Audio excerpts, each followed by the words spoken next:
Mister Mignani, una partita contro la Nuorese magari non tanto spettacolare, però quali risposte arrivano da questa sfida casalinga che comunque porta un punto che si dice fa classifiche?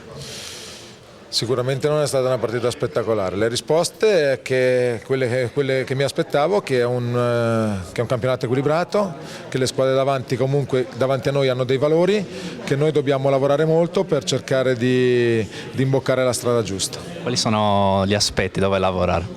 Tutti gli aspetti. Abbiamo preso una situazione, un rigore in una situazione che non dovevamo prendere, dobbiamo sicuramente cercare di gestire meglio la palla e sicuramente cercare di creare più occasioni da gol. Si è parlato molto nelle ultime settimane un po' del calo dell'Olbia, no? Dopo magari una partenza sprint. Stavolta è sembrato che l'Olbia gestisse un pochino meglio, nel finale avete avuto anche la grande palla gol per portare a casa i 3 punti. Allora, rispetto alla partita della settimana scorsa abbiamo fatto meno bene sotto l'aspetto delle geometrie, ma comunque a livello fisico abbiamo retto meglio 90 minuti. Un pochino di pressione dal fatto di trovarsi in un progetto tanto ambizioso come quello dell'Olbia?